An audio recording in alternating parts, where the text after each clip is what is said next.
칠순의 할머니. 그녀에게는 아무도 모르는 은밀한 밤이 있었다. 밤마다 그녀는 파격적인 웹소설을 썼다. 필명은 물라이트 로즈. 가장 존경받던 종갓집 맏며느리. 위험한 이중생활. 어느 날 손자가 그 충격적 비밀을 알아낸다. 할머니가 19금 로맨스 작가라고요? 비난과 절규, 가족은 혼란에 빠진다. 나는 박화자가 아닌 물라이트 로즈로 살 수 있었다. 평생 억눌린 한 여인의 간절한 꿈. 과연 그녀는 세상에 자신의 진심을 전할 수 있을까? 모두를 뒤흔들 숨겨진 이야기. 일부 발단 챕터 1. 고요한 종갓집에 나 숨겨진 열정의 밤. 창밖은 아직 짙은 어둠에 잠겨 있었다. 차가운 겨울 바람이 문틈을 비집고 들어와 뼛속까지 시린 새벽 공기를 실어날랐다. 칠순의 손은 세월의 흔적을 고스란히 담고 있었지만 수십 년간 반복해온 차례상 준비의 움직임은 여전히 능숙하고 정확했다. 나는 아무도 없는 부엌에서 홀로 정갈한 그릇들을 꺼내고 음식 재료들을 살폈다. 이 엄격한 종갓집의 규율은 내 삶의 공기처럼 스며들어 있었다. 맏며느리로서 나는 가족들의 모든 기대를 충족시켜야만 했다. 흠없는 차례상, 늘 정갈한 음식, 빈틈없는 살림, 그리고 흐트러짐 없는 태도까지. 그것이 나의 숙명이었고 나의 존재 이유였다. 고단하고 묵묵한 하루하루가 마치 한치의 오차도 없는 시계처럼 흘러갔다. 새벽 5시 사당에 첫 절을 올렸다. 조상님들의 위패 앞에 무릎을 꿇고 정해진 횟수만큼 고개를 숙였다. 아침 햇살이 창문을 통해 조금씩 스며들기 시작했다. 부엌으로 돌아와 가족들의 아침 식사를 준비했다. 된장찌개를 끓이고 나물을 무치고 생선을 구웠다. 50년간 반복한 일상이었다. 며느리들이 부엌에 들어왔다. 어머님, 저희가 도와드릴게요. 하지만 나는 정중하게 손을 내저었다. 괜찮다. 너희는 아이들이나 챙기거라. 종부의 손길이 직접 닿아야 음식 맛이 제대로 난다는 시어머니의 가르침을 나는 여전히 지키고 있었다. 식탁에 둘러앉은 가족들의 얼굴은 평화로웠다. 남편은 신문을 보며 조용히 식사를 했고 아들은 회사 이야기를 했다. 며느리들은 아이들 밥을 먹이느라 바빴다. 나는 그들을 바라보며 미소 지었다. 이것이 내가 평생 지켜온 가족의 모습이었다. 하지만 가슴 한켠에는 늘 공허함이 자리했다. 젊은 시절 가슴을 태우던 시인의 꿈과 작가의 열정은 아주 오래전 내면 깊숙이 잠들어버린 지 오래였다. 아주 가끔 그 아련한 기억이 안개처럼 떠올랐다가도 이내 종갓집의 현실 속에 희미하게 사라지곤 했다. 22살 봄, 나는 대학에서 문예창작을 공부하던 학생이었다. 학보사 기자로 활동하며 글을 썼고 신춘문예에 응모할 단편소설을 준비하고 있었다. 친구들은 내가 꼭 작가가 될 거라고 했다. 나도 그렇게 믿었다. 하지만 중매로 만난 남자와의 결혼이 모든 것을 바꿨다. 종갓집 장남과의 결혼은 영광이라고 모두가 말했다. 부모님은 좋은 혼처라며 기뻐했다. 나는 망설였지만 결국 부모님의 뜻을 따랐다. 시집살이는 상상을 초월했다. 시어머니는 엄격했다. 맏며느리는 집안의 기둥이니 언제나 조심해야 한다고 했다. 글을 쓰고 싶다는 내 말에 시어머니는 단호했다. 종갓집 며느리가 무슨 글을 쓰느냐.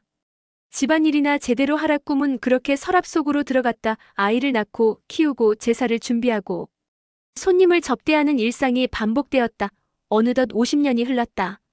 오후가 되어 집안일을 마치고 잠시 방에 들어갔다. 낡은 거울 앞에 섰다. 주름투성이 얼굴 굽은 허리, 하얗게 센 머리.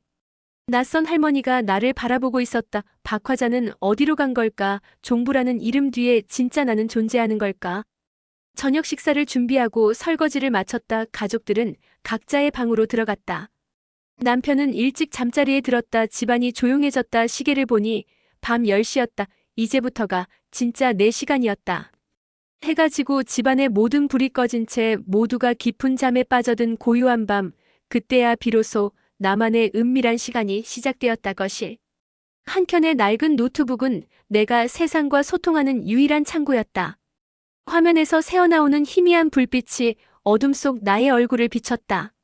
물라이트 로즈, 나의 또 다른 이름, 나의 진짜 자아를 담은 필명이었다. 19금 로맨스. 웹소설을 연재하는 작가 나의 손끝에서 펼쳐지는 파격적인 이야기들은 낮 동안 억눌렸던 모든 감정들을 거침없이 해방시켰다. 금기시되던 사랑, 솔직한 욕망. 숨겨진 환상들이 활자 하나하나에 생생하게 살아났다.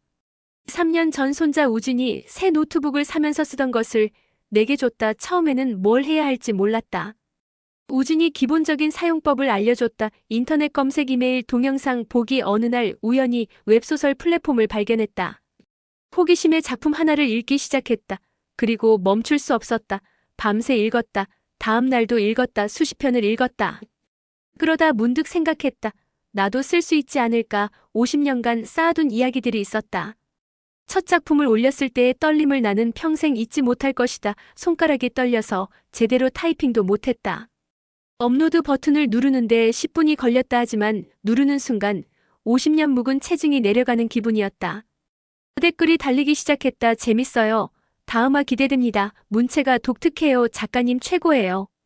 나는 울었다. 누군가 내 글을 읽고 반응해준다는 것이 그렇게 감격스러울 수가 없었다. 19금 로맨스라는 장르를 선택한 데는 이유가 있었다.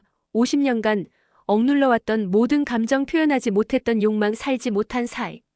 그것들을 가장 솔직하게 풀어낼 수 있는 장르였다. 젊은 시절 사랑하고 싶었지만 할 수 없었던 감정들. 자유롭고 싶었지만 억눌러야 했던 욕구들 모두 글 속에 녹아들었다.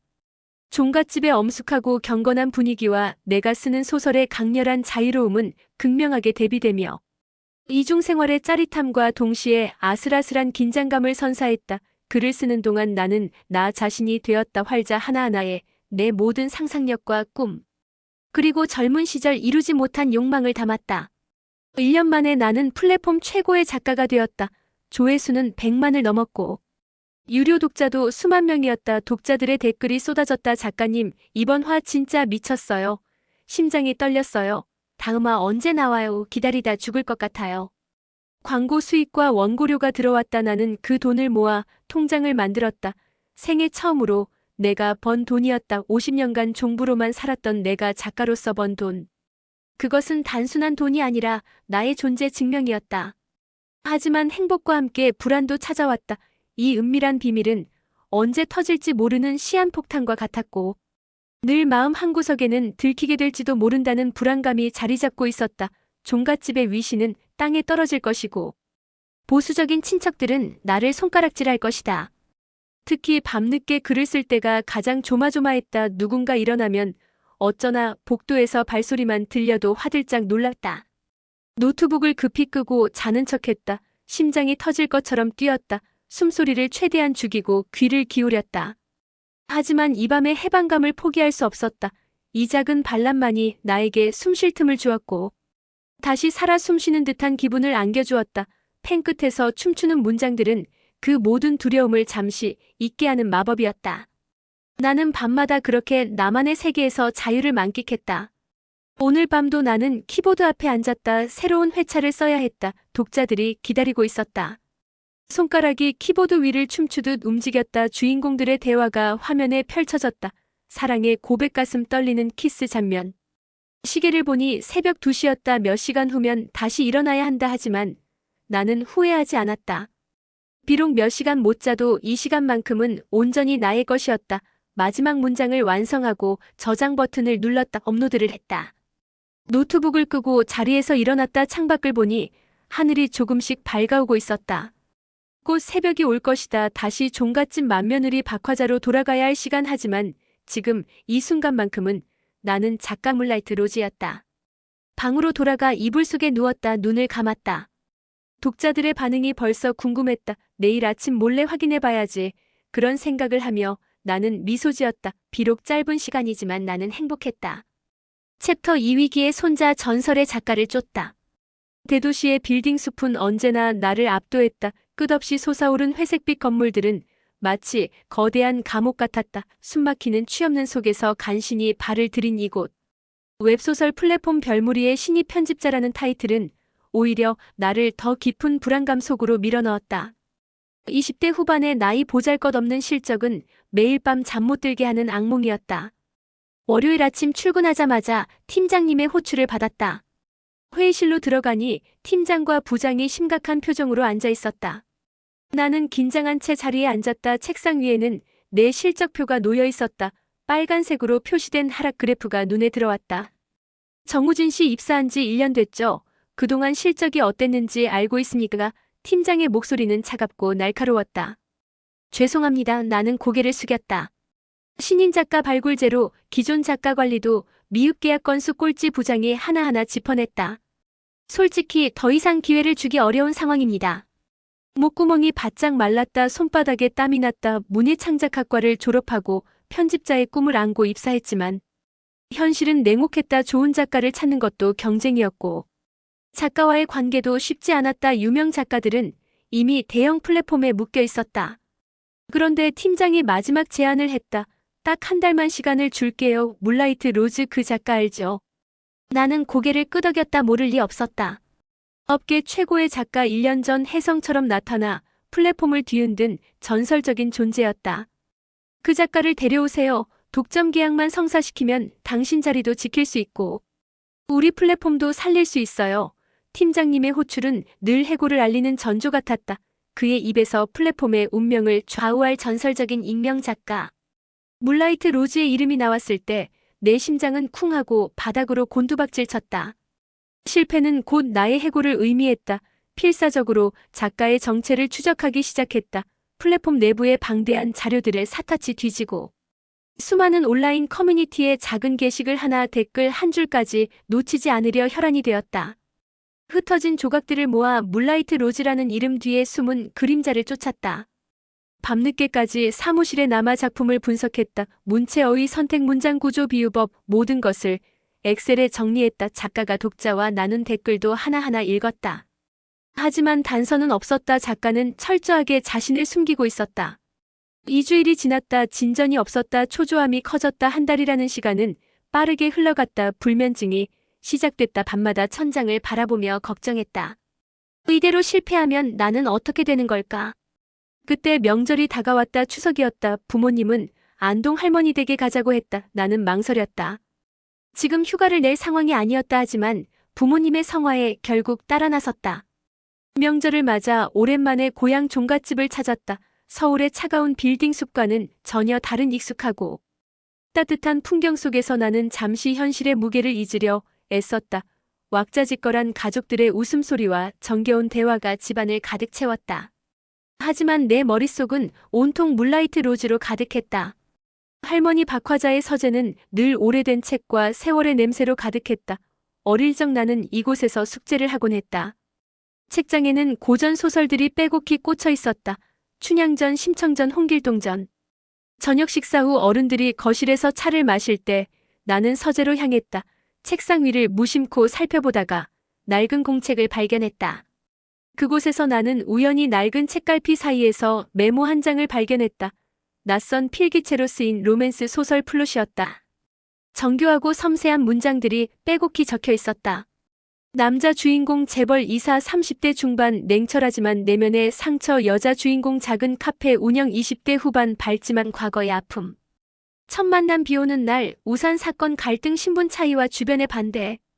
내용이 구체적이고 치밀했다. 어떤 내용인지 정확히 파악할 수는 없었지만 그 이야기가 가진 독특한 분위기는 내 호기심을 강렬하게 자극했다. 할머니의 필체는 분명 아니었다. 투박하고 힘있는 할머니의 글씨와는 전혀 달랐다. 책장을 더 살펴보니 이상한 점을 발견했다. 고전 소설 사이사이에 현대 로맨스 소설들이 꽂혀 있었다. 국내 작가부터 번역서까지 다양했다. 할머니가 이런 책을 읽으신다는 것이 의외였다. 당시에는 할머니와 이 메모를 연결지을 생각은 꿈에도 하지 못했다. 그저 오래된 서재에서 발견된 흥미로운 낙서라고만 생각했다. 하지만 그 작은 종이 한 장에 던진 물음표는 내 기억 속 깊이 자리 잡았다. 밤늦게 화장실에 가려고 일어났을 때 거실에서 희미한 불빛이 새어나왔다. 조심스럽게 다가가 보니 누군가 노트북 앞에 앉아 있었다. 할머니였다.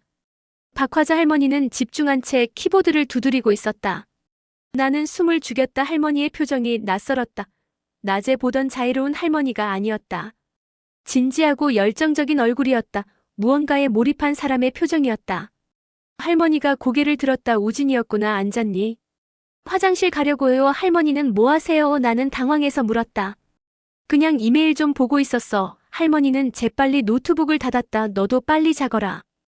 방으로 돌아왔지만 잠이 오지 않았다. 할머니의 그 표정, 노트북 화면 급히 닫는 동작, 모든 것이 이상했다. 단순한 호기심으로 시작된 나의 작가 추적은 그렇게 할머니 박화자의 비밀과 알 수 없는 실타래처럼 얽히기 시작했다. 나는 그때 알지 못했다. 이 작은 메모 한 장이 내 인생을, 그리고 할머니의 삶을 송두리째 뒤흔들 거라는 것을. 운명의 끈은 이미 팽팽하게 당겨져 풀리기 시작하고 있었다. 그 실타래의 끝이 어디로 이어질지는 아무도 예상할 수 없었다. 더욱 깊어지는 비밀의 그림자. 물라이트 로즈 작가의 흔적은 마치 안개 속을 걷는 듯했다. 플랫폼 별무리 내부의 방대한 자료들은 그저 숫자와 글자들의 나열일 뿐. 살아있는 숨결을 찾기란 쉽지 않았다. 밤낮 없이 모니터 화면에 매달려 과거 작품들을 분석하고 독자들의 반응을 살폈다. 서울로 돌아온 후 나는 더욱 필사적이 되었다. 한 달이라는 시한은 빠르게 다가왔고 팀장의 압박은 날로 거세졌다. 매일 아침 출근하면 팀장의 날카로운 시선이 나를 관통했다. 어때? 진전 있어? 그 말이 칼처럼 날아왔다. 작가 분석에 몰두했다. 팬덤이 형성된 특정 작품의 줄거리, 인물 설정, 그리고 댓글에서 읽히는 독자들의 열광적인 반응까지, 이 모든 것을 흡수하려 애썼다.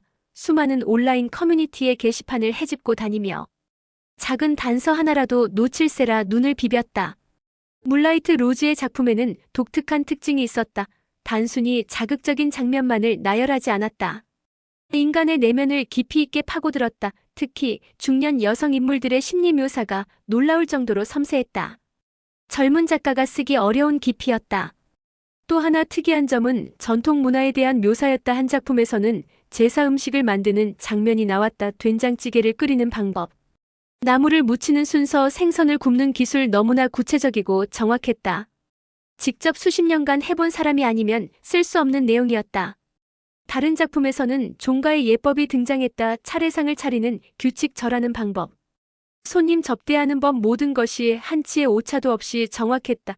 나는 안동 종가 출신이라 그 정확성을 알 수 있었다.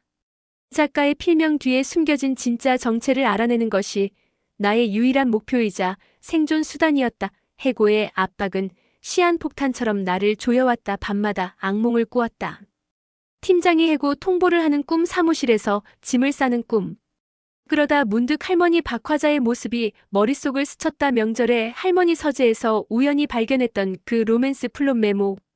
그때는 그저 우연한 흥미였지만 지금은 모든 것이 의심의 대상이었다. 나는 다시 할머니 댁을 찾았다. 주말을 이용해 내려갔다. 할머니는 반가워하셨다. 우진아, 또 왔니? 서울 생활이 힘드니? 할머니의 따뜻한 손이 내 손을 감쌌다. 이번에는 더욱 주의 깊게 관찰했다. 할머니 댁에 머물 때 평소와 다른 할머니의 모습에서 묘한 이질감을 느꼈다. 겉으로는 여전히 종갓집의 엄숙한 맏며느리였지만 무심코 던지는 할머니의 말 속에서 특정 로맨스 소설 장르에 대한 해박한 지식이 드러나곤 했다. 저녁 식사 자리였다. 며느리가 최근 본 드라마 이야기를 꺼냈다. 요즘 로맨스 드라마는 너무 뻔해. 케미가 없어. 며느리의 말에 할머니가 대답했다. 그러게 요즘은 오히려 웹소설이 더 재미있어. 설정도 참신하고 전개도 빠르고. 나는 귀를 쫑긋 세웠다. 할머니 웹소설 보세요. 그래, 요즘은 재미있는 게 많더라. 특히 로맨스 판타지 장르가 흥미로워. 할머니의 대답은 너무나 자연스러웠다. 케미, 설정, 전개, 이런 단어들은 젊은 세대가 쓰는 은어였다. 7순이 넘은 할머니가 어떻게 이런 말을 할까? 단순히 소설을 읽는 수준을 넘어선 마치 직접 창작하는 사람만이 알 법한 세부적인 묘사나 트렌드 분석 같은 것들이었다. 머릿속에 작은 물음표가 떠올랐다. 그 순간은 분명한 단서로 각인되었다. 나는 할머니를 다시 보았다. 낮에는 전통적인 종부의 모습이었지만 뭔가 숨겨진 것이 있는 것 같았다. 밤늦게까지 할머니 댁에 머물게 된 어느 날, 모두가 잠든 고요한 시간. 희미하게 들려오는 타이핑 소리에 잠을 깼다. 시계를 보니 새벽 1시였다. 소리의 근원지를 따라가니 할머니 방 쪽이었다. 문틈으로 새어나오는 희미한 불빛과 함께 규칙적으로 들리는 키보드 소리. 그 소리는 새벽 2시를 넘어서까지 이어졌다. 할머니가 잠 못 이루고 무엇인가를 하는 모습은 젊은 시절부터 익숙했지만 지금은 그 소리가 예사롭지 않게 들렸다. 타닥타닥 키보드 소리는 빠르고 정확했다. 그 안에서 어딘가 모를 뜨거운 열정이 느껴졌다. 나는 복도에 서서 한참을 그 소리를 들었다. 할머니는 대체 무엇을 하시는 걸까?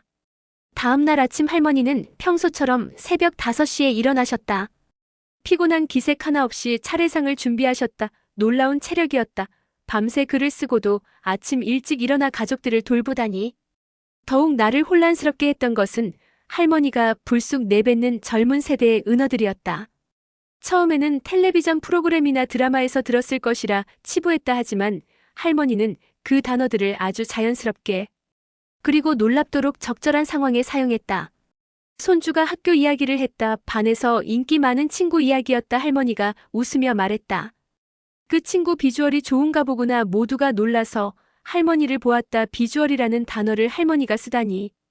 또 다른 날은 며느리가 요리 실력을 자랑했다. 할머니가 맛보고 말했다. 이야, 이거 완전 꿀맛이네. 대박이야. 가족들은 웃었지만 나는 섬뜩했다. 이런 표현들은 온라인에서 주로 쓰는 말이었다. 마치 젊은 세대와 활발히 소통하며 유행에 민감한 사람처럼 종갓집 맏며느리라는 할머니 박화자의 고정된 이미지와 너무나도 동떨어진 모습에 나는 혼란스러웠다. 나의 작가 추적은 점점 미궁으로 빠져드는 것 같았다. 할머니와 물라이트 로즈라는 두 존재가 자꾸만 겹쳐 보였다. 이 모든 단서들이 과연 단순한 우연의 일치일까? 아니면 내가 놓치고 있는 거대한 비밀의 조각들인 걸까?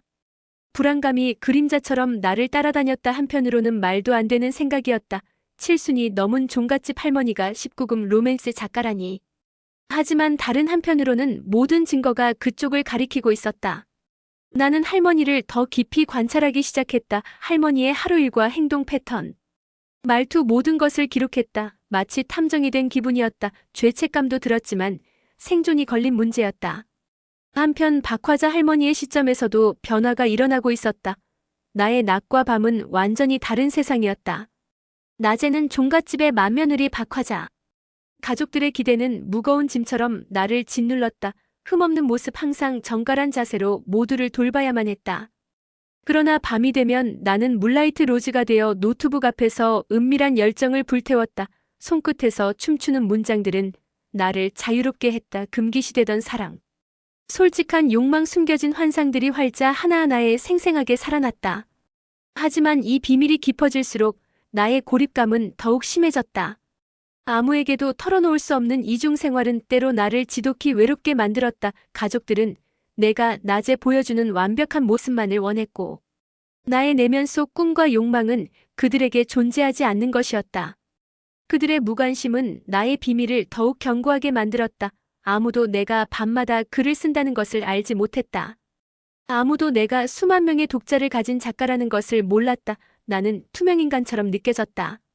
손자 우진이가 다시 집에 머물기 시작하면서 나의 불안감은 더욱 커졌다.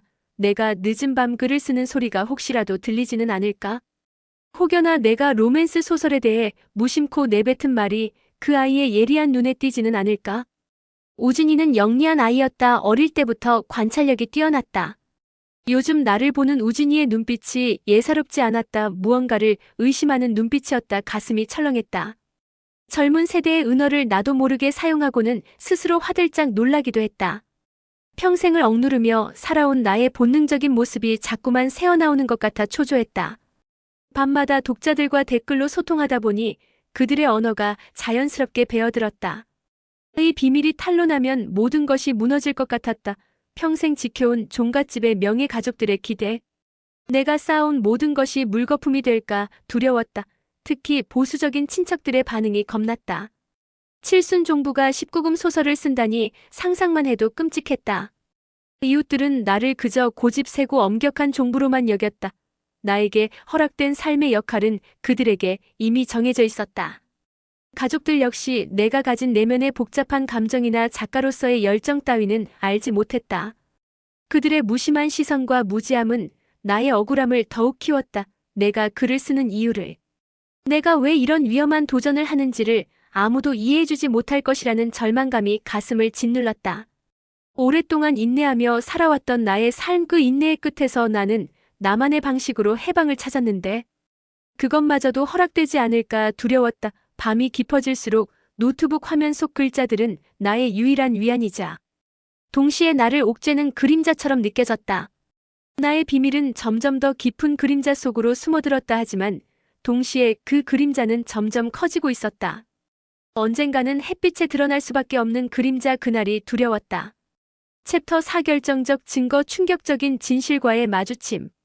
의심의 그림자는 점점 더 짙어졌다. 할머니 박화자의 묘한 언행 밤늦은 타이핑 소리 서재에서 발견했던 메모.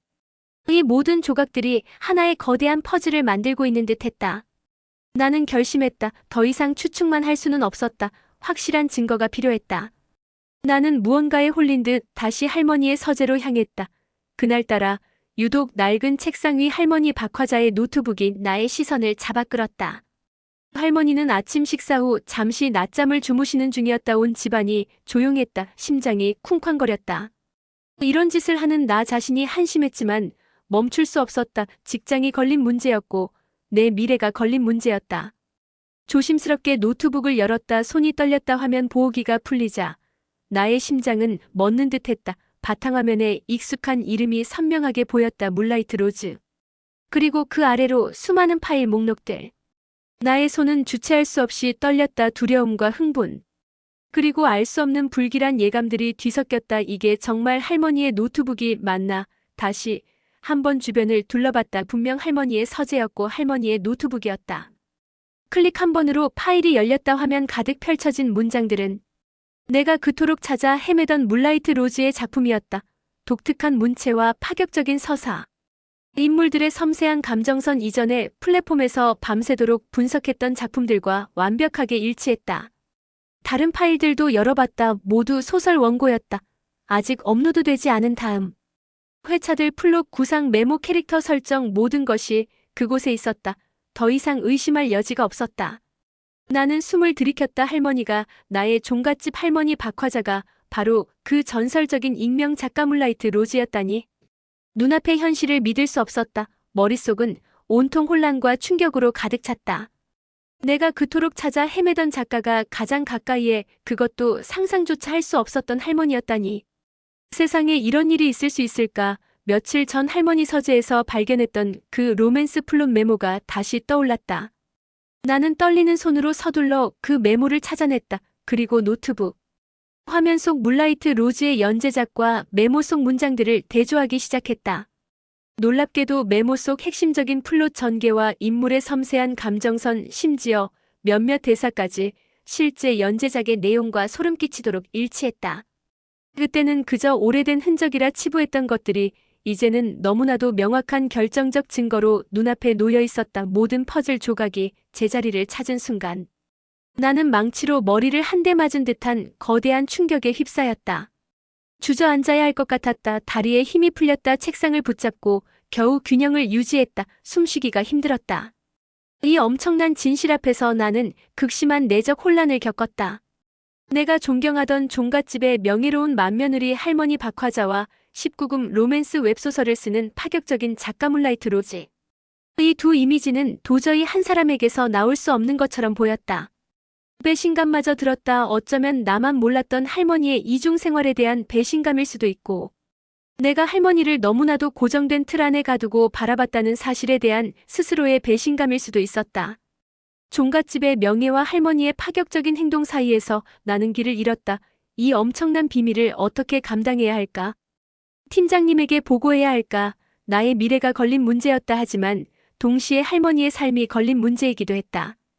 할머니의 비밀을 폭로하면 나는 승진할 수 있을 것이다. 물라이트 로즈를 독점 계약하면 회사는 살아날 것이고 나의 자리도 지킬 수 있다. 하지만 할머니는 어떻게 될까? 종갓집은 어떻게 될까? 모른 척해야 할까? 하지만 그러면 나는 해고당할 것이다. 갈림길에 선 기분이었다. 양쪽 모두 선택할 수 없는 길처럼 보였다. 마음속 깊은 곳에서 알 수 없는 고뇌가 시작되었다. 그때 복도에서 발소리가 들렸다. 할머니가 낮잠에서 깨어나신 것이다. 나는 황급히 노트북을 닫았다. 원래 자리에 놓고 서재를 나왔다. 심장이 터질 것 같았다. 할머니와 마주쳤다. 우진아 서재에 있었니? 할머니의 목소리는 평소처럼 따뜻했다. 내 할머니 책 좀 보려고요. 나는 거짓말을 했다. 그래 공부 열심히 하거라. 할머니는 내 머리를 쓰다듬었다. 할머니의 손길이 낯설게 느껴졌다. 이 손이 밤마다 키보드를 두드리며 파격적인 소설을 쓰는 손이라니. 나는 할머니를 똑바로 볼 수 없었다. 이 상황을 끝내기 위해서는 내가 할머니를 이해해야만 한다는 어렴풋한 직감이 들었다. 단순히 비난하거나 외면하는 것으로는 해결될 문제가 아니었다. 할머니의 행동을 비난하기 전에 왜 할머니가 이런 위험한 선택을 했는지, 그 내면에는 어떤 깊은 이야기가 숨겨져 있는지 알아야만 할 것 같았다. 나의 오랜 고정관념을 깨고 할머니를 새로운 시선으로 바라봐야 할 때였다. 하지만 그 새로운 시선이 어떤 풍경을 보여줄지는 아직 알 수 없었다. 이 진실은 나에게 거대한 숙제를 던져주었다. 내 마음속에는 폭풍이 몰아치고 있었다. 며칠간 나는 아무것도 할 수 없었다. 할머니를 볼 때마다 불편했고, 가족들과 식사할 때마다 숨이 막혔다. 이 비밀을 혼자 간직하는 것이 너무 힘들었다. 하지만 아직 결정을 내릴 수 없었다. 더 알아야 했다. 할머니가 왜 이런 선택을 했는지, 무엇이 할머니를 작가의 길로 이끌었는지. 그것을 알기 전에는 어떤 결정도 내릴 수 없었다. 격렬한 세대 간의 가치관 충돌. 노트북 화면 속 문라이트 로즈의 작품을 확인하고 난 후 나의 세상은 완전히 뒤집어졌다. 며칠 밤낮을 잠 못 이루며 고뇌했다. 이 엄청난 사실을 어떻게 받아들여야 할까? 종갓집의 명예를 걸고 살아온 할머니 박화자에게 19금 로맨스 소설 작가라는 타이틀은 대체 어떤 의미일까? 머릿속은 복잡하게 얽히고 설킨 실타래 같았다. 직장을 구할 수 있는 절호의 기회였다. 팀장에게 보고하면 나는 영웅이 될 것이다. 하지만 동시에 할머니의 삶을 파괴하는 일이기도 했다. 밤마다 천장을 바라보며 고민했다. 할머니의 얼굴이 떠올랐다. 새벽마다 일어나 차례상을 준비하시던 모습. 가족들을 보살피시던 따뜻한 손길. 그런 할머니가 밤마다 파격적인 소설을 쓰셨다니.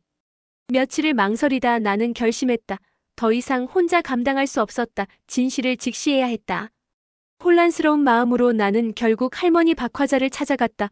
어렴풋한 낮잠에서 막 깨어난 듯 따뜻한 햇살 아래 앉아있던 할머니는 평온한 모습이었다.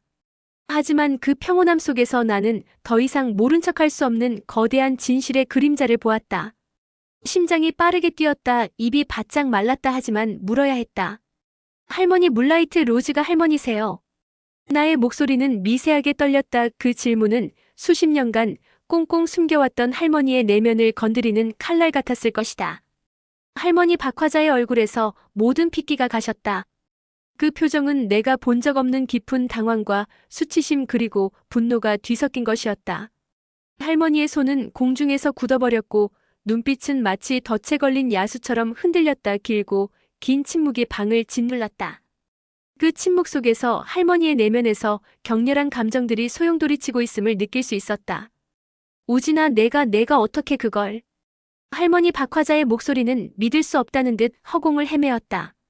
그 목소리에는 내가 감히 헤아릴 수 없는 평생의 비밀이 들켜버린 것에 대한 절망감이 서려 있었다. 이내 할머니의 눈빛은 차갑게 얼어붙었다. 수십 년을 종갓집의 맏며느리로 살아오면서 쌓아온 인내와 절제가 한순간에 무너져 내리는 순간이었다. 할머니 박화자는 분노했다. 젊은 시절 이루지 못한 꿈에 대한 억울함. 평생을 억압 속에 살아온 삶에 대한 배신감. 그리고 가장 가까운 손자에게 비밀을 들킨 것에 대한 수치심과 분노가 뒤섞여 폭발했다. 너는 이해 못할 거야. 할머니의 목소리가 떨렸다. 내가 왜 그런 글을 써야 했는지. 내가 얼마나 힘들었는지 너는 모를 거야. 할머니 저는. 나도 꿈이 있었어. 할머니의 목소리가 커졌다. 작가가 되고 싶었어. 하지만 이 집에 시집 온 순간부터 나는 나일 수 없었어. 맏며느리 종부 그것만이 내 정체성이었어. 할머니의 눈에서 눈물이 흘렀다. 50년 동안 참고 살았어. 50년 내 꿈을 묻고 살았어. 그런데 이제라도 내 꿈을 찾으려고 하는데 그것마저 죄가 되는 거니? 할머니의 격앙된 목소리가 집안에 울려 퍼졌다. 할머니 박화자는 나를 비난했다. 감히 할머니의 은밀한 공간을 침범하고 평생 숨겨온 비밀을 들춰낸 나의 행동에 대해 거친 말들을 쏟아냈다. 너는 종갓집의 채통을 아느냐? 너는 집안의 명예를 생각해봤느냐? 내가 뭘 안다고 그러냐? 그 말들 속에는 수십 년간 쌓인 울분이 담겨 있었다. 할머니의 분노는 단순한 화가 아니라 지난 세월의 무게가 담긴 거대한 울분이었다. 그 울분 앞에서 나는 할 말을 잃었다. 하지만 나도 할머니의 행동을 이해할 수 없었다. 할머니 하지만 19금 로맨스라니. 종갓집 종부가 그런 글을 쓰시면 어떡합니까? 집안 체면이 어떻게 됩니까? 나의 말에 할머니는 더욱 분노했다. 체면 명예 그게 다냐. 나는 사람이야. 나도 감정이 있고 욕망이 있어. 왜 나만 참아야 하는 거냐. 할머니의 말 한마디 한마디는 나의 심장을 날카롭게 파고들었다. 나는 할머니의 행동이 종갓집의 위신을 떨어뜨리는 기행이라고 생각했고 그 사실을 이해하기 어려웠다. 나의 마음속에는 배신감과 함께 할머니의 행동에 대한 비난이 뒤섞였다. 그때 복도에서 발소리가 들렸다. 나의 부모님과 작은아버지, 작은어머니도 할머니. 박화자의 격앙된 목소리를 듣고 방으로 달려왔다. 그들은 상황을 이해하지 못하는 표정으로 할머니와 나를 번갈아 바라보았다. 무슨 일이냐? 왜 이렇게 시끄러운 거야? 아버지가 물었다. 나는 입술을 깨물었다. 말해야 할까 하지만 이미 숨길 수 없는 상황이었다. 결국 내가 어렵게 말을 꺼내 할머니 박화자의 비밀을 털어놓았다. 사실은 할머니가 물라이트 로즈예요. 웹소설 작가요. 내가 말을 마치는 순간 집안은 싸늘한 정적에 휩싸였다. 충격과 경악이 가족들의 얼굴에 그대로 드러났다. 그들은 할머니 박화자가 19금 로맨스 웹소설을 연재하고 있다는 사실을 도저히 믿을 수 없다는 표정이었다. 뭐라고? 아버지의 목소리가 떨렸다. 어머니, 이게 사실입니까? 작은아버지가 할머니를 바라보았다. 박화자 할머니는 아무 대답도 하지 않았다. 그저 고개를 숙인 채 눈물만 흘렸다. 아버지는 분노하며 할머니 박화자에게 어떻게 이런 일이 있을 수 있느냐고 따져 물었다. 어머니, 종갓집 맏며느리로서 품위를 지키셔야죠. 이게 대체 무슨 망신입니까? 아버지의 목소리에는 종갓집의 명예가 땅에 떨어진 것에 대한 격렬한 수치심이 담겨 있었다. 19금 로맨스라니 7순이 넘으신 분이 그게 말이 됩니까? 작은어머니는 기가 막히다는 듯 혀를 찼다. 친척들이 알면 어쩌려고 그러셨어요. 우리 집안 망신이에요. 어머니는 얼굴을 감싸쥐었다. 가족들의 보수적인 시선은 할머니 박화자의 행동을 도저히 용납할 수 없다는 듯했다. 품위와 명예는 그들에게 삶의 가장 중요한 가치였고 할머니의 행동은 그 모든 것을 부정하는 것이었다. 할머니 박화자는 가족들의 비난 속에서 더욱 고립되었다. 그녀는 내가 뭘 잘못했단 말이냐, 나는 그저라고 소리치려 했지만 그 말은 곧 가족들의 거센 비난 속에 파묻혔다. 그들의 말은 할머니의 억눌린 열정이나 오랜 꿈 같은 것은 안중에도 없었다. 오직 종갓집의 위신과 체면만이 중요했다. 할머니 박화자는 이제 손자에게 들킨 비밀을 넘어 가족 전체의 비난에 직면하게 되었다. 평생 이 가족을 위해 헌신했는데, 할머니의 목소리가 떨렸다. 평생 나를 희생했는데 이제 와서 내 꿈 하나 이루는 게 죄가 되는 거냐? 하지만 가족들은 들으려 하지 않았다. 집안은 순식간에 첨예한 가치관, 충돌과 격렬한 논쟁의 장이 되었다. 세대 간의 벽은 더욱 단단하게 느껴졌고 나는 그 한가운데서 갈피를 잡지 못했다. 할머니의 눈빛 속에서 나는 내가 알지 못했던 그녀의 삶의 무게를, 그리고 그 삶이 얼마나 그녀를 억압해왔는지를 어렴풋이 엿보았다. 그러나 나의 마음은 여전히 혼란스러웠다. 이 엄청난 비밀이 가져온 파장은 너무나도 거대했다. 며칠간 집안은 냉랭했다. 할머니는 방에만 틀어박혀 나오지 않았다. 식사도 거르셨다. 사당에도 가지 않으셨다. 가족들은 어떻게 해야 할지 몰라 우왕좌왕했다. 챕터 6억 갈린 시선 속 과거와 현재의 교차. 갈등의 폭풍이 한바탕 휩쓸고 지나간 후 집안은 어색한 침묵에 잠겼다. 찢어질 듯한 정적 속에서 나는 나의 방으로 돌아와 침대에 몸을 던졌다. 할머니 박화자의 분노에 찬 얼굴, 그리고 가족들의 비난 섞인 시선이 머릿속을 맴돌았다. 나는 할머니의 행동을 비난했지만 동시에 나의 비난이 과연 정당한 것인지 의문이 들었다. 할머니의 표정에서 읽혔던 절망감, 그리고 억울함 같은 것들이 나의 마음을 찔렀다. 이 모든 상황이 너무나도 혼란스러웠다. 사흘째 되던 날 나는 할머니 방 앞을 서성였다. 문을 두드렸지만 대답이 없었다. 할머니, 저예요. 우진이에요. 한참 후에야 박화자의 목소리가 들렸다. 들어와라. 방 안은 어두웠다. 커튼이 쳐져 있고 불도 켜지 않았다. 박화자는 창가에 앉아 먼 곳을 바라보고 있었다. 나는 옆에 앉았다. 할머니, 저한테 이야기해 주실 수 있으세요? 할머니의 이야기를. 할머니 박화자 역시 자신의 방에 틀어박혀 깊은 고민에 잠겼을 것이다. 아마도 그녀는 지금 평생을 숨겨왔던 내면의 열정이 발각된 것에 대한 수치심과 함께 잊고 지냈던 젊은 시절의 꿈을 다시금 떠올리고 있을 터였다. 박화자는 긴 침묵 끝에 입을 열었다. 나는 22살에 이 집에 시집왔어. 중매로 만난 너희 할아버지는 좋은 사람이었지만 우리 사이에 사랑은 없었어. 그냥 해야 할 일이었어. 결혼도 출산도 시집살이도 모두 해야 할 일이었어. 할머니의 목소리는 담담했지만 그 속에는 오랜 세월의 무게가 담겨 있었다. 나는 대학에서 문학을 공부했어. 글을 쓰고 싶었어. 신춘문예에 응모할 원고도 준비하고 있었어. 하지만 결혼하면서 모든 것을 포기해야 했어. 종갓집 맏며느리가 작가가 된다는 건 상상할 수도 없는 일이었어. 나의 기억 속 할머니는 언제나 단정하고 완벽한 종갓집 맏며느리였다. 그녀에게는 개인적인 욕망이나 꿈 따위는 존재하지 않는 듯 보였다. 그러나 이제는 알 수 있었다. 그녀의 내면 깊은 곳에는 뜨거운 열정이 숨겨져 있었다는 것을. 시어머니는 엄하셨어. 할머니가 계속 말했다. 맏며느리는 집안의 기둥이니 언제나 단정하고 조신해야 한다고 하셨어. 새벽부터 밤늦게까지 일했어. 제사 준비, 손님 접대, 집안일 끝이 없었어. 너희 아버지를 낳고 키우고 동서들과도 잘 지내야 했어. 나만의 시간은 없었어. 나라는 사람은 사라지고 맏며느리라는 역할만 남았어. 그렇게 50년이 흘렀어. 할머니의 목소리가 떨렸다. 어느 순간 거울을 보니 주름투성이 할머니가 되어 있더구나. 나는 어디로 간 걸까? 박화자라는 사람은 어디에 있는 걸까? 그런 생각이 들었어. 할머니 박화자는 어린 시절부터 남다른 문학적 재능을 보였다고 들었다. 일제강점기와 한국전쟁 이후의 혼란스러운 시대를 거치며 그녀의 꿈은 자연스럽게 묻혔을 것이다. 우진이 쓰던 노트북을 받았을 때 호기심에 이것저것 눌러봤어. 그러다 웹소설 플랫폼을 알게 되었어. 처음에는 그냥 읽기만 했어. 하지만 점점 나도 쓰고 싶어졌어. 50년 동안 삭혔던 이야기들이 있었거든. 할머니의 눈에서 눈물이 흘렀다. 첫 작품을 올렸을 때의 떨림을 너는 모를 거야. 댓글이 하나 둘 달리기 시작했어. 재밌다고, 다음화가 기대된다고. 사람들이 내 글을 읽고 반응해주는 것이 그렇게 행복할 수가 없었어. 50년 만에 나는 나 자신이 되었어. 19금 로맨스를 선택한 이유, 그건 내가 평생 억눌러왔던 것들을 가장 솔직하게 표현할 수 있는 장르였기 때문이야.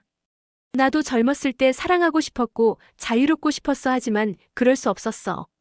그래서 글 속에서라도 그렇게 살고 싶었어. 할머니의 고백을 들으며 나는 눈물이 났다. 그동안 내가 알던 할머니는 완벽한 종부였지만 실제 박화자는 꿈을 잃은 한 사람이었다. 며칠 후 나는 동네 경로당을 찾았다. 할머니의 오랜 친구 김순옥 할머니를 만나기 위해서였다. 김순옥 할머니는 박화자와 70년 지기였다. 그녀라면 할머니에 대해 더 많은 것을 알고 있을 것이다. 우진 씨 할머니 때문에 왔구먼. 김순옥 할머니는 따뜻한 차를 내왔다. 내 할머니에 대해 알고 싶어서요. 김순옥 할머니는 한숨을 쉬었다. 화자가 어릴 적부터 글 쓰는 것을 참 좋아했지. 밤마다 몰래 책을 읽고 시를 썼어. 타고난 재주였어. 그런데 집안이 어려워지고 또 워낙 대단한 종갓집 맏며느리로 들어갔으니 자기 꿈 같은 건 엄두도 못 냈지. 평생을 남을 위해 살았어. 그 사람은. 김순옥 할머니의 목소리에는 박화자 할머니에 대한 애틋함과 안쓰러움이 담겨 있었다. 어느 날은 화자가 그러더라. 내 생애 마지막으로 나를 위한 무언가를 해보고 싶다고. 그때 나는 그 말이 무슨 뜻인지 몰랐지. 그렇게 힘들게 글을 쓰고 있었을 줄이야. 그 고집센 사람이 얼마나 외로웠으면 그랬을까 싶어. 김순옥 할머니의 증언은 나의 마음속 깊이 박혔다. 내가 알지 못했던 할머니 박화자의 삶의 단면이 하나씩 맞춰지는 기분이었다. 그녀의 억눌린 열정. 그리고 고단했던 삶의 무게가 비로소 나의 가슴을 울렸다. 나는 다시 할머니 박화자의 웹소설을 열었다. 이전에는 그저 해고 위기에서 벗어나기 위한 업무의 연장선으로 바라보았던 글들이 이제는 다르게 다가왔다. 물라이트 로즈의 작품은 19금이라는 장르적 틀 안에 갇히지 않는 깊은 서사와 인물들의 복합적인 감정선을 담고 있었다. 주인공들의 관계 속에서 삶의 다양한 층위가 느껴졌고 사랑과 욕망을 넘어선 인간 본연의 외로움과 갈등 그리고 희망까지 엿볼 수 있었다. 단순히 자극적인 내용으로만 채워진 것이 아니었다. 그 안에는 박화자 할머니의 섬세한 감성과 오랜 세월을 살아온 사람만이 가질 수 있는 삶의 통찰력이 고스란히 담겨 있었다. 내가 보았던 것은 물라이트 로즈라는 이름 뒤에 숨겨진 할머니 박화자의 진짜 모습이었다. 할머니의 글 속 주인공들은 종종 현실의 벽에 부딪히고 좌절하면서도 결국에는 자신의 진정한 사랑과 자아를 찾아 나섰다. 그들의 이야기는 어쩌면 박화자 할머니 자신의 삶을 투영한 것이 아닐까. 억눌린 꿈, 포기했던 열정, 그리고 현실의 무게 속에서도 놓지 않았던 희망소설 속 인물들의 모습에서 나는 할머니의 고단했던 삶의 흔적을 발견했다. 내면의 깊은 곳에서 알 수 없는 동요가 일었다. 내가 할머니를 너무나도 편협한 시선으로 바라보고 있었다는 사실에 대한 미안함이 밀려왔다. 할머니 박화자가 왜 그토록 강하게 그 비밀을 지키려 했는지, 왜 물라이트 로즈라는 이름 뒤에 숨어 글을 썼는지 조금씩 이해할 수 있을 것 같았다. 나의 오랜 고정관념의 벽이 서서히 허물어지는 것을 느꼈다. 할머니를 비난했던 나의 모습이 부끄러웠다. 이제는 할머니를 이해해야만 했다. 세대 간의 벽을 허물고 진정한 이해로 나아갈 작은 실마리가 나의 손에 쥐어진 듯했다. 그 실마리를 따라가면 어쩌면 할머니 박화자의 진짜 세상과 마주할 수 있을지도 모른다는 희망이 생겼다. 유쾌한 연대의 시작. 정우진은 할머니 박화자를 향한 나의 오해가 얼마나 깊었는지 깨달았다. 지난밤의 격렬한 감정의 소용돌이 속에서 진실은 한 겹 두 겹 벗겨지고 있었다. 이제 비난이나 당혹감 대신 깊은 연민과 이해가 자리했다. 박화자는 단순한 종갓집의 맏며느리가 아니었다. 그녀는 꿈을 가졌던 한 인간이었고 그 꿈을 뒤늦게나마 피워내려 애썼던 용감한 예술가였다. 정우진은 할머니 박화자를 제대로 이해하지 못했다는 자책감에 고개를 숙였다. 세월의 무게가 할머니의 어깨를 짓눌렀듯 나의 마음에도 그 무거움이 고스란히 전해지는 듯했다. 이제 망설일 때가 아니었다. 정우진은 할머니의 편에 서야만 했다. 더 이상 방관자로 있을 수 없었다. 며칠이 지났다. 종갓집안은 여전히 팽팽한 긴장감에 휩싸여 있었다. 가족들은 박화자와 마주치지 않으려 애썼고 식탁에는 무거운 침묵만이 흘렀다. 아침 식사 시간은 고문 같았다. 아무도 먼저 말을 꺼내지 않았다. 박화자는 여전히 새벽마다 일어나 사당에 절을 올렸다 하지만 예전처럼 정성스럽지 않았다. 그저 의무를 다하는 것처럼 보였다. 그녀의 얼굴에는 깊은 상심이 드리워져 있었지만 그녀의 눈빛 속에는 여전히 꺼지지 않는 불꽃이 일렁였다. 정우진은 그 불꽃을 보았다. 그리고 그 불꽃을 지켜주어야 한다는 강렬한 충동을 느꼈다. 할머니는 아직 포기하지 않았다. 그 사실이 나에게 용기를 주었다. 일주일째 되던 날 정우진은 박화자를 찾아갔다. 할머니의 방문을 두드리는 나의 손끝에는 지난번과는 다른 단단한 결의가 담겨 있었다. 박화자는 창밖을 바라보고 있었다. 그녀의 뒷모습은 작고 외로워 보였다. 정우진은 조용히 할머니 곁에 다가섰다. 할머니 정우진의 목소리는 차분하고 진심이 담겨 있었다. 박화자는 느릿하게 몸을 돌렸다. 나의 얼굴에는 여전히 아픔이 스며 있었지만 이제는 약간의 기대감 같은 것도 엿보였다. 우진아, 무슨 일이니? 정우진은 숨을 고르고 입을 열었다. 나의 마음속 깊이 자리 잡았던 모든 생각과 결심을 쏟아낼 차례였다. 할머니. 저는 할머니를 지지합니다. 할머니의 꿈을 응원하고 싶어요. 박화자의 눈이 커졌다. 우진아. 할머니의 글을 다시 읽었어요. 정우진은 계속 말했다. 처음에는 그냥 업무로만 봤어요. 하지만 이제는 알겠어요. 할머니의 글은 예술이에요. 정우진은 할머니의 작품이 단순한 로맨스 소설이 아니라는 것을 역설했다. 할머니. 박화자의 삶의 고뇌와 열망이 담긴 하나의 예술작품임을 강조했다. 그 안에는 나이와 세대를 초월하는 진정한 삶의 통찰력이 담겨 있다고 설명했다. 할머니의 글 속에는 인간의 가장 깊은 감정이 담겨 있어요. 사랑과 욕망, 외로움과 희망, 그 모든 것이 너무나 섬세하게 표현되어 있어요. 이건 나이가 많아서 쓸 수 있는 글이에요. 박화자는 나의 말에 귀 기울였다. 그녀의 눈빛이 흔들리더니 이내 촉촉하게 젖어들었다. 정우진은 박화자의 글이 사람들에게 위로와 공감을 줄 수 있다고 진심을 다해 말했다. 할머니의 작품은 수만 명의 독자들에게 감동을 주고 있어요. 그들은 할머니의 글을 기다려요. 할머니의 이야기에 위로받아요. 이게 잘못된 일인가요? 박화자의 입술이 떨렸다. 우진아, 고맙다. 할머니의 목소리는 떨렸지만 그 안에는 감동이 담겨 있었다. 저는 할머니의 진짜 편집자가 되고 싶어요. 정우진은 진지하게 말했다. 할머니의 작품을 더 많은 사람들에게 알리고 싶어요. 정식으로 계약하고 출판도 하고 싶어요. 박화자는 오랜 침묵 끝에 고개를 끄덕였다. 그녀의 얼굴에는 서서히 희미한 미소가 번졌다. 그것은 수십 년간 억눌렸던 마음이 조금이나마 해방되는 듯한 미소였다. 정말 괜찮겠니? 박화자가 조심스럽게 물었다. 네, 할머니 저를 믿어주세요. 정우진은 할머니의 손을 잡았다. 우리 함께 해요. 그날부터 정우진과 박화자의 본격적인 협업이 시작되었다. 정우진은 회사 팀장을 찾아가 상황을 설명했다. 처음에 팀장은 놀랐지만 곧 흥미를 보였다. 칠순 종갓집 종부가 작가라고 팀장의 눈이 빛났다. 이거 엄청난 스토리인데. 정우진은 독점 계약 조건을 협상했다. 할머니를 보호하면서도 최대한 좋은 조건을 이끌어냈다. 박화자의 정체 공개는 신중하게 진행하기로 했다. 먼저 작품성으로 승부하고 나중에 작가 스토리를 공개하는 전략이었다. 물론 가족들의 저항은 만만치 않았다. 아버지 정선우는 여전히 화를 사귀지 못했다. 어머니 이혜경은 그저 안타까워할 뿐이었다. 작은아버지와 작은어머니는 종갓집의 명예를 운운하며 계속해서 박화자를 비난했다. 하지만 정우진은 포기하지 않았다. 가족 한 사람 한 사람을 찾아가 할머니. 박화자의 글이 가진 진정성과 예술성에 대해 설명했다. 할머니의 젊은 시절 꿈에 대해 이야기하고 그 꿈이 얼마나 오랫동안 짓눌려 왔는지 털어놓았다. 아버지 정우진은 아버지를 찾아갔다. 할머니가 뭘 잘못하신 건가요?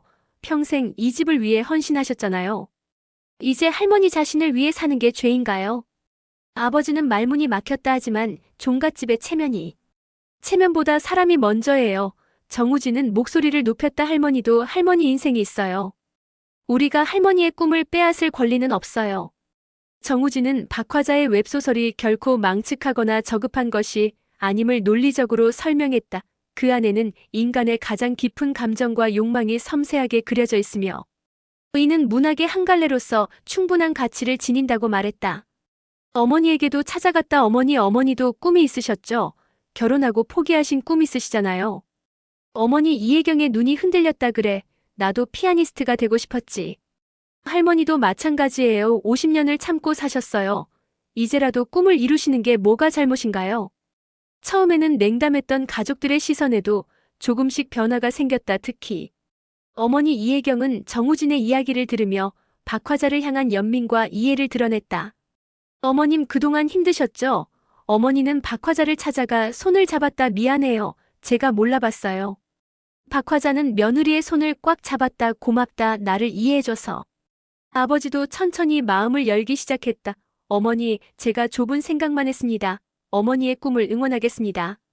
작은아버지와 작은어머니도 더 이상 비난하지 않았다. 오히려 박화자의 작품에 관심을 보이기 시작했다. 이것은 작은 시작이었지만 매우 중요한 변화였다. 점차 가족들의 오해와 갈등의 골이 조금씩 메워지기 시작했다. 정우진은 박화자의 문라이트 로즈로서의 활동을 공개적으로 지지하며 그녀가 창작 활동을 더욱 자유롭게 이어갈 수 있도록 모든 방면에서 도왔다. 박화자는 나의 도움 속에서 잃었던 자신감을 되찾아갔다. 그녀는 이제 더 이상 숨어 글을 쓰는 것이 아니었다. 낡은 노트북 대신 최신 태블릿을 익히고 새로운 아이디어로 가득 찬 이야기를 써내려갔다. 정우진은 할머니를 위한 작업실을 꾸며드렸다. 서재를 정리하고 편안한 의자를 들였다. 책장에는 참고 도서들을 가득 채웠다. 박화자는 새 작업실을 보며 눈물을 흘렸다. 우진아 고맙다. 정말 고맙다. 할머니 이제 시작이에요. 정우진은 웃으며 말했다. 할머니의 작품을 세상에 알릴 거예요. 그녀의 눈빛은 생기로 빛났다. 작가 문라이트 로즈로서의 당당한 정체성을 찾아가는 모습은 나에게 깊은 감동을 주었다. 박화자는 억눌렸던 삶에서 벗어나 비로소 진정한 자신의 모습을 되찾는 듯했다. 가족들도 변했다. 저녁 식사 시간이 즐거워졌다. 박화자의 작품 이야기를 나누며 웃음꽃을 피웠다. 아버지는 독자 댓글을 읽어드렸고 어머니는 다음 화를 기대했다. 종갓집에는 오랜만에 활기가 돌았다. 박화자는 가족들의 응원 속에서 더욱 자유롭게 글을 썼다. 밤낮이 바뀐 생활도 조정했다. 낮에 충분히 쉬고 저녁에 글을 쓰기 시작했다. 정우진은 할머니의 작품을 출판사에 제안했다. 여러 출판사에서 관심을 보였다. 경쟁 입찰 끝에 가장 좋은 조건을 제시한 곳과 계약했다. 단행본 출간이 결정되었다. 챕터 8만개한 꿈 함께 쓰는 찬란한 미래. 몇 개월이 흘렀다. 박화자의 문라이트 로즈는 세대를 초월한 베스트셀러 작가로 인정받았다. 그녀의 작품은 웹소설 플랫폼 별무리를 넘어 종이책으로 출간되었고 드라마로도 제작되어 큰 인기를 얻었다. 출판 기념회가 열렸다. 서울 강남의 큰 서점이었다. 수백 명의 독자들이 모였다. 젊은 독자부터 박화자와 비슷한 나이의 독자들까지 다양했다. 모두가 박화자의 이야기에 귀를 기울였다. 박화자는 단상에 올랐다. 마이크 앞에 선이 떨렸다. 하지만 독자들의 따뜻한 눈빛을 보니 용기가 났다. 저는 70평생을 남의 며느리, 남의 어머니로 살았습니다. 박화자의 목소리는 떨렸지만 단단했다. 하지만 이제는 저 자신으로 살고 있습니다. 늦었다고 생각할 때가 가장 빠른 때라는 말이 있습니다. 여러분도 꿈이 있다면 포기하지 마세요. 많은 독자들이 눈물을 흘렸다. 박화자의 연설에 많은 사람들이 감동받았다. 특히 비슷한 처지의 중장년 여성들은 큰 위로를 받았다. 사인회가 이어졌다. 독자들은 한 명씩 다가와 박화자에게 감사를 전했다. 작가님 덕분에 용기를 얻었어요. 한 중년 여성이 말했다. 저도 포기했던 꿈을 다시 시작하려고요. 박화자는 그녀의 손을 꽉 잡았다. 할 수 있어요. 꼭 하세요. 정우진은 능력 있는 편집자로 인정받았다. 박화자를 발굴하고 성공시킨 것이 업계에서 화제가 되었다. 회사에서는 파격적인 승진을 제안했다. 플랫폼 별무리는 정우진의 활약 덕분에 위기에서 벗어나 승승장구했다. 하지만 우진은 다른 선택을 했다. 할머니, 저 독립하려고 해요. 박화자는 놀라서 우진을 바라봤다. 독립이라니. 할머니와 함께 작은 출판사를 차리고 싶어요. 정우진은 진지하게 말했다. 실버 작가들을 발굴하고 지원하는 거예요. 나이 때문에 꿈을 포기한 사람들에게 기회를 주고 싶어요. 박화자의 눈에서 눈물이 흘렀다. 우진아 고맙다. 정말 고맙다. 그렇게 할머니와 손자는 함께 새로운 출판사를 시작했다. 이름은 늦꽃 출판사. 늦게 피는 꽃도 아름답다는 의미였다. 사무실은 작았지만 따뜻했다. 첫 작가로 60대 전직 교사를 발굴했다. 평생 동화를 쓰고 싶었지만 생계 때문에 포기했던 분이었다. 그의 동화는 큰 사랑을 받았다. 이어 70대 시인, 50대 소설가를 발굴했다. 늦꽃 출판사는 작지만 의미 있는 출판사로 자리 잡았다. 나이 때문에 기회를 얻지 못했던 작가들의 든든한 후원자가 되었다. 종갓집의 분위기도 완전히 달라졌다. 아버지 정선우는 박화자를 자랑스러워했고 어머니 이혜경은 그녀의 열정을 진심으로 응원했다. 작은아버지와 작은어머니 역시 더 이상 비난의 말을 하지 않았다. 오히려 친척 모임에서 박화자의 작품을 자랑했다. 우리 집 큰어머니가 유명한 작가시다. 아시나 종갓집은 이제 박화자를 명예로 여겼다. 어느 봄날 박화자는 정원에 앉아 새로운 작품 구상을 했다. 따뜻한 햇살이 얼굴을 비췄다. 옆에는 우진이 앉아 노트북으로 일정을 정리하고 있었다. 할머니, 다음 주에 방송 출연 어떠세요? 인기 토크쇼에서 섭외가 왔어요. 박화자는 웃으며 고개를 끄덕였다. 좋지, 이제는 숨지 않아도 되니까. 손자와 할머니는 서로를 바라보며 미소 지었다. 50년 만에 찾은 꿈, 세대를 뛰어넘은 이해와 연대. 그것이 만들어낸 아름다운 기적이었다. 저 멀리서 가족들의 웃음소리가 들렸다. 아이들이 뛰어노는 소리, 며느리들이 대화하는 소리, 아들들이 농담하는 소리, 모두가 행복했다. 박화자는 행복했다. 이제 그녀는 완벽한 종부도 아니고 유명한 작가도 아닌 그냥 박화자로 살아갈 수 있었다. 종갓집 맏며느리이면서 동시에 자신의 꿈을 이루는 한 사람으로 살 수 있었다. 그것이 가장 큰 축복이었다. 억눌린 삶에서 벗어나 자신의 정체성을 되찾은 것. 그리고 가족들의 이해와 지지를 받은 것, 무엇보다 손자와 함께 새로운 꿈을 향해 나아가는 것. 정우진도 행복했다. 할머니를 이해하고 지지하면서 나 자신도 성장했다. 편견을 깨고 진정한 가치를 발견하는 법을 배웠다. 나이나 직업이 아닌 사람 자체를 보는 법을 깨달았다. 당신의 꿈을 응원하는 마음, 우리는 언제나 당신 곁에 있습니다. 박화자와 정우진은 함께 미래를 그려나갔다. 늦꽃 출판사를 통해 더 많은 사람들의 꿈을 응원할 것이다. 나이는 숫자에 불과하다는 것을 세상에 보여줄 것이다. 해가 저물어갔다. 노을이 종갓집을 물들였다. 박화자는 태블릿을 꺼내 새로운 이야기를 쓰기 시작했다. 이번에는 숨길 필요가 없었다. 가족들 모두가 응원하고 있었다. 정우진은 할머니의 옆에서 조용히 지켜봤다. 할머니의 손끝에서 또 다른 이야기가 탄생하고 있었다. 그 이야기는 또 누군가에게 위로가 되고 용기가 될 것이다. 종갓집의 밤은 더 이상 고요하지 않았다. 활기와 웃음으로 가득했다. 박화자의 꿈이 온 가족을 변화시켰다. 편견과 고정관념을 깨고 서로를 이해하게 만들었다. 이것이 진짜 가족의 모습이었다. 서로의 꿈을 응원하고 지지하는 것. 나이나 위치에 상관없이 한 사람 한 사람을 존중하는 것. 밤하늘에 별이 떴다. 박화자는 창밖을 바라보며 미소 지었다. 물라이트 로즈 달빛 아래 피는 장미. 이제는 햇빛 아래서도 당당히 피어날 수 있는 장미가 되었다. 꿈은 늦지 않았다. 아니 늦었다고 생각할 때가 가장 빠른 때였다. 박화자의 삶이 그것을 증명했다. 그리고 그 여정을 함께한 손자 정우진도 함께 성장했다. 당신의 꿈을 응원하는 마음, 우리는 언제나 당신 곁에 있습니다. 이 메시지는 박화자와 정우진의 이야기가 세상에 전하는 희망이었다. 꿈은 나이에 상관없이 언제든 시작될 수 있습니다. 할머니의 찬란한 다음 이야기가 궁금하시다면 지금 바로 100년 드라마 채널을 구독하고 알림 설정도 잊지 마세요. 다음 영상에서 또 다른 감동으로 찾아뵙겠습니다.